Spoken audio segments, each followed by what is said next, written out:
А сега да уживаме во едно убаво празнично интервју кое што го направивме со Давид Темелковски, се разбира по повод Великден.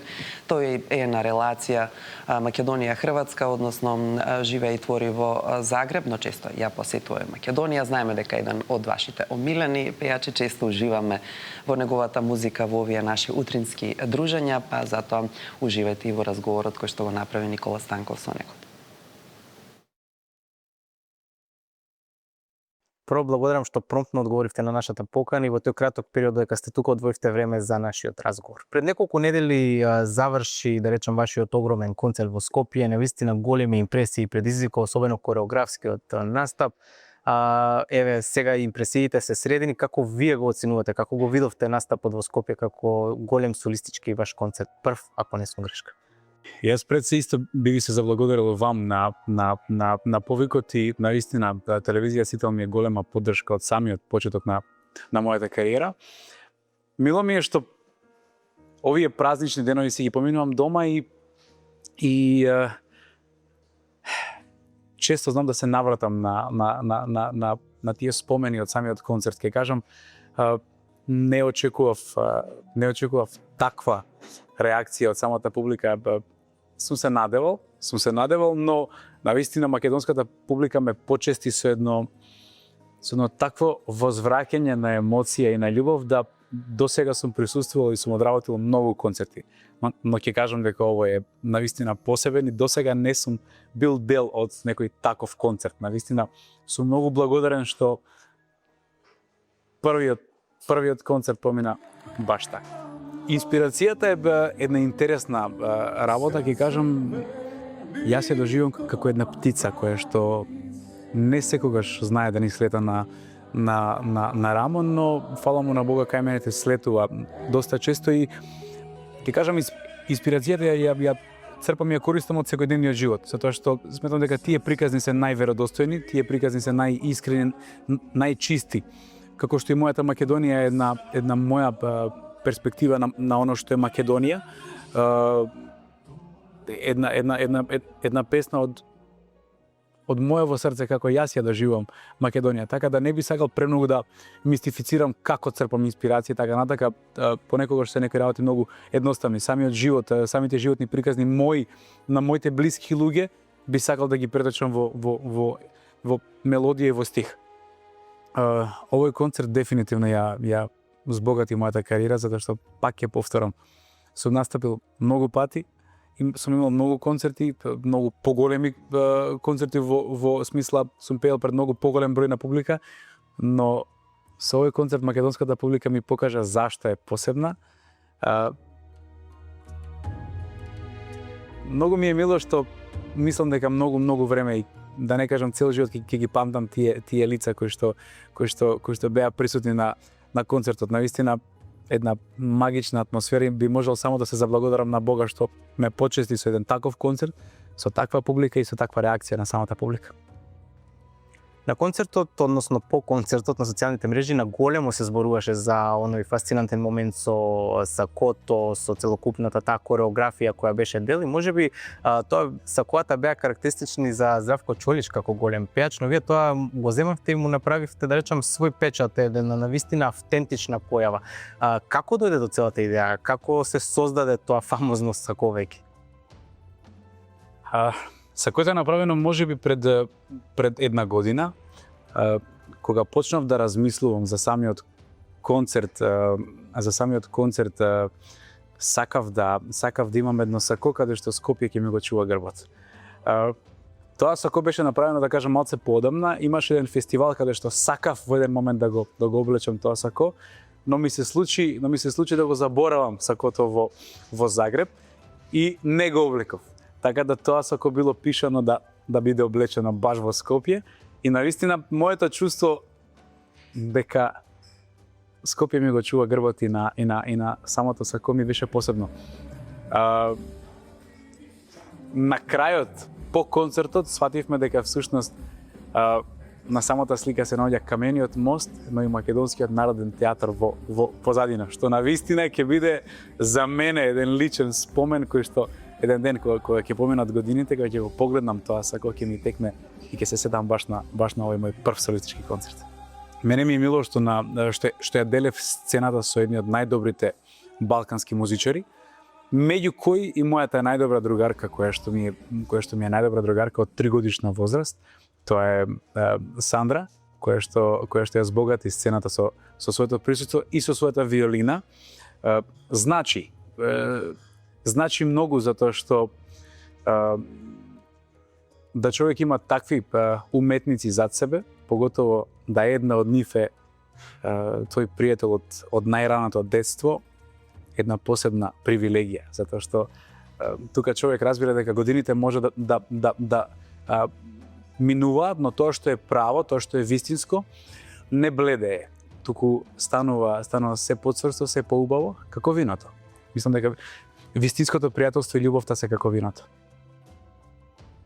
Дел од вашиот концерт, можеби најубавиот дел од концертот беше песната Моја Македонија, но еве ако треба да разговараме што е за вас Македонија, всушност како вие гледате на Македонија како поим, како доживување, како традиција, како всушност и потекло воено.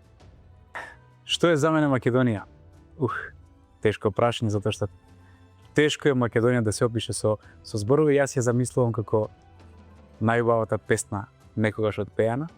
За мене Македонија е најубавата мелодија некогаш освирена. За мене Македонија е секој еден добар човек кој што чини добро, кој што го вреднува својот збор, секој еден кој што се цени себе си, го цени блискиот свој и го почитува и далечниот. За мене Македонија се луѓето кои што се оддамнина тука, луѓето кои што знаат кои се, не се продаваат така лесно, си ја чуваат душата, си ги чуваат обичаите и традициите. Ке кажам, Македонија се луѓето. Секој еден кој што живее тука и мисли добро на оваа земја, за мене е Македонија. Долго време веќе живеете на релација Скопје Хрватска, Скопје Загреб. Како изгледа прославата на овие велигденски празници таму? Што ги прави поразлични од оној начин на кој ние тука сме навикнати? Впрочем, некогаш ни се поклопуваат датумите, но се празнува на различен начин. Како изгледа таму, а како е кај нас? Така, јас ќе кажам дека сватив дека сум многу побогат со тоа што можам да прославам Великден 2 пати, да прославам Божик 2 пати. Тоа чувство кога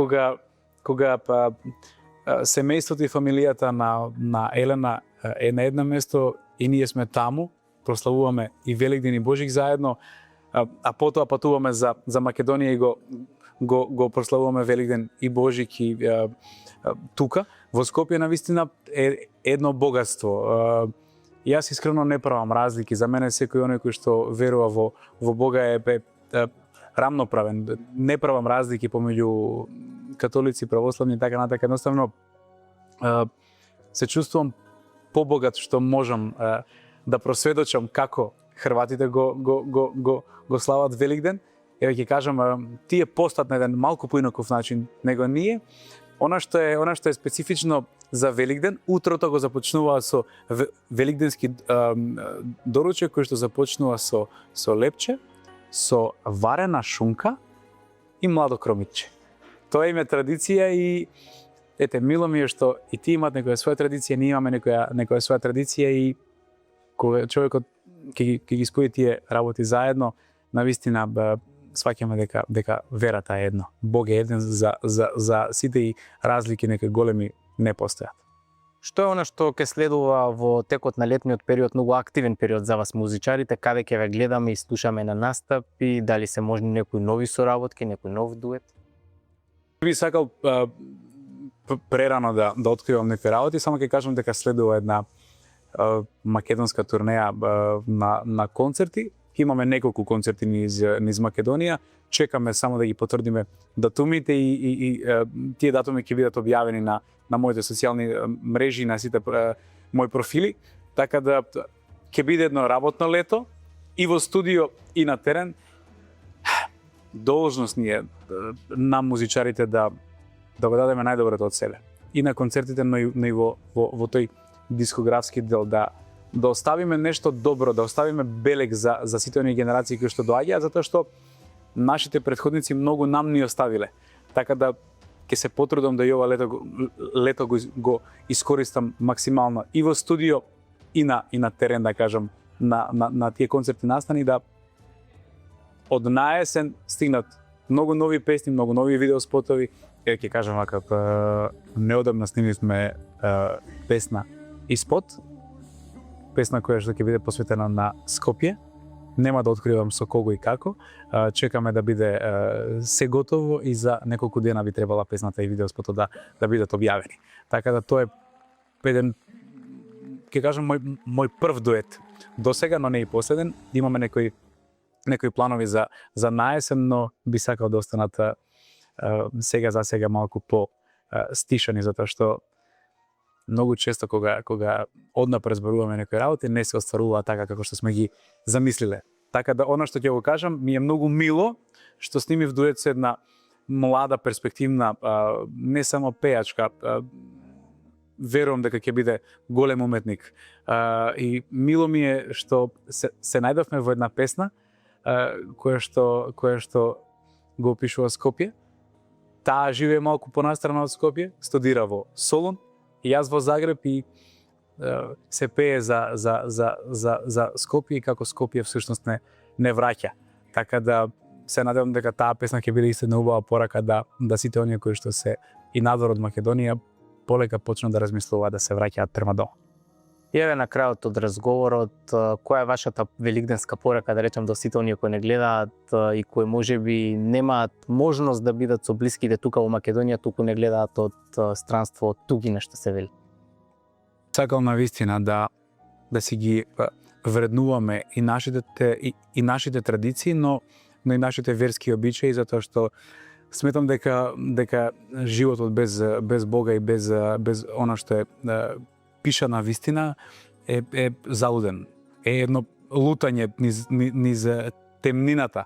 Затоа еве би им посакал на сите оние кои што слават Великден, би им посакал среќни и благословени празници, Христос воскресна, и да се чуваме, да се почитуваме, да се сакаме да допринесуваме за добробитот на семејствата и на државата, затоа што таа Божја љубов се гледа преку човекот. Доколку знаеме да го љубиме блискиот до нас, ќе знаеме да го љубиме тој што е малку подалечен. Така да пораката е едноставна. Многу ви благодарам за вашето време и разговорот што овие велигденски празници ги споделивте пораките со нашите гледачи. Задоволство ми, ви благодарам на поддршката и се надевам дека наскоро ќе имаме нови добри причини за